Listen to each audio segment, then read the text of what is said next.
Você acha burrice pagar plano de saúde? Acha que consegue gastar o dinheiro de maneira mais efetiva do que o próprio plano? Eu pago o plano de saúde e oriento todos os meus pacientes a pagarem o plano de saúde, mas eu mesmo não atendo planos de saúde no meu consultório. Parece estranho, não parece? Mas para conhecer a fundo como os planos de saúde funcionam, eu uso ele de uma maneira diferente do que você.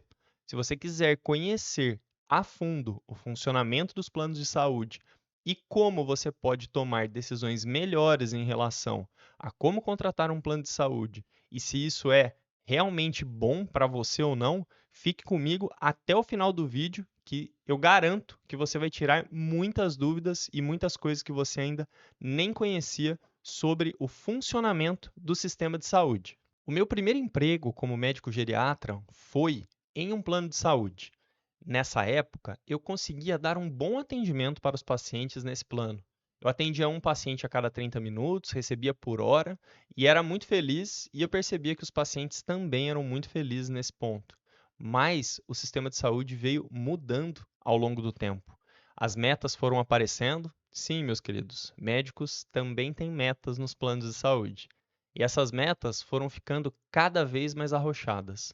No início, as metas eram muito simples de serem atingidas sem afetar a saúde do paciente. Mas, há pouco tempo atrás, aproximadamente um ano atrás, esse plano de saúde em que eu atendia foi vendido e passou por uma nova administração. E na conversa com o CEO da nova administração, ele veio conversar com a gente e explicar que as metas mudariam, os nossos salários continuariam os mesmos, mas teríamos metas diferentes a serem atingidas. Nessas metas a serem atingidas, duas me pegaram muito em cheio, que me fizeram parar de atender planos de saúde. A meta número um: eu deveria atender no mínimo 3 pacientes por hora, e eu já estou sabendo com os colegas que trabalham lá que essa meta foi para 4 pacientes por hora. O que em geriatria, muitas vezes você não consegue nem que o paciente entre no consultório de maneira adequada se ele estiver andando de andador ou bengala. E a outra meta, que eu achei mais complexa de todas, foi o de meta de exames a serem pedidos. Me colocaram uma meta de 2,5 a 3 exames por paciente por consulta. Como que eu vou fazer isso com um paciente idoso? Se ele tiver pressão alta e diabetes, por exemplo, e um risco de anemia, eu vou ter que pedir um hemograma, uma creatinina, um sódio, um potássio, uma ureia e um exame de diabetes e colesterol. Então, só aí já foram quase 10 exames. Então, eu não conseguiria atingir essa meta nunca. Eu conversei isso com o pessoal lá, de que seria impossível atingir essa meta, está muito longe da realidade, mas eles me colocaram que era uma meta desafiadora e que eles iriam me ajudar a atingir essas metas. Fiquei pensando, né, como eles iriam me ajudar a atingir essas metas, já que eu saiba, a medicina não mudou desse tanto. Então eu decidi por sair, por não atender mais esses planos de saúde nesse momento. Mas eu ainda continuo pagando meu plano de saúde, e eu vou te contar o porquê agora. Eu continuo pagando meu plano de saúde por um motivo bem simples. E o que me motivou a fazer esse vídeo foi um vídeo que eu assisti no YouTube do Raul Sena, do canal Investidor Sardinha. Nesse vídeo, ele provoca, né, se pagar planos de saúde seria ou não uma burrice da classe média. E ele coloca de maneira bastante plausível a parte financeira em relação a ter ou não planos de saúde. Eu vou deixar o link na descrição do vídeo aqui, caso você queira assistir o vídeo dele na íntegra. Mas ele coloca que ele teve uma experiência pessoal ruim com isso no vídeo, e que ele tinha gastos de aproximadamente R$ 400 por dia na internação de um familiar querido dele. Hoje, essa realidade é totalmente diferente, né? Aqui na cidade, onde eu moro, em São José do Rio Preto, um gasto em UTI, né, uma internação particular em UTI, tranquilamente chega a 10, 15 mil reais por dia, a depender dos aparelhos a serem usados. Então, eu não sei quem conseguiria pagar um valor desse de internação.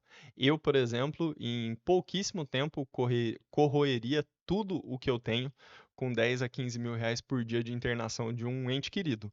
Então é por isso, esse é o motivo principal pelo qual eu ainda pago o plano de saúde, caso seja necessário uma internação em UTI ou uma cirurgia, que é algo muito caro. Então, Ao invés de chamar de planos de saúde, eu gosto mais da terminologia dos Estados Unidos, dos americanos, que eles chamam de seguro-saúde, que é a mesma coisa de um seguro de carro. Você paga um seguro para não usar, né? Mas se você precisar, ele está ali. Então seria mais ou menos essa ideia. Seria um seguro que, caso aconteça alguma coisa muito ruim, você vai ser coberto pelo seu plano de saúde.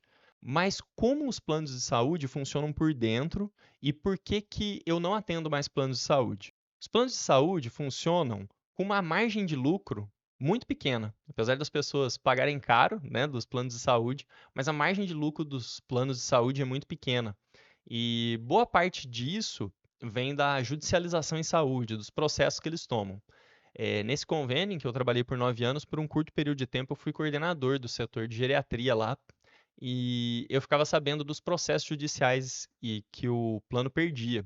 E um dos processos me chamou muita atenção, né? Que foi um processo de R$ 200 mil que eles perderam, R$ 200 mil por mês, de terapias com cavalo para crianças autistas. Eu acho que as crianças autistas têm que ser totalmente bem cuidadas com todas as evidências científicas que existem, né? A terapia ABA e tudo mais, né? Eu tenho familiares com filhos autistas e eu sei como é difícil essa situação.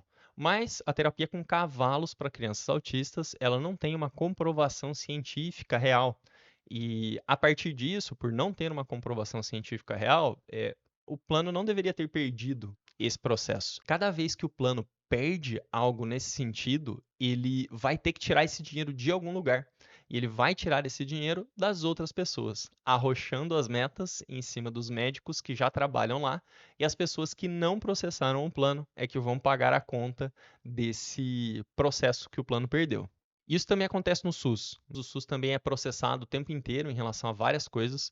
E eu lembro de uma vez que eu estava num churrasco na casa de um amigo e que ele estava se vangloriando, né, um amigo de um amigo meu, que não era meu amigo, ele estava se vangloriando que tinha conseguido ganhar um processo contra a prefeitura e que ele tinha home care e enfermagem 24 horas para a avó dele.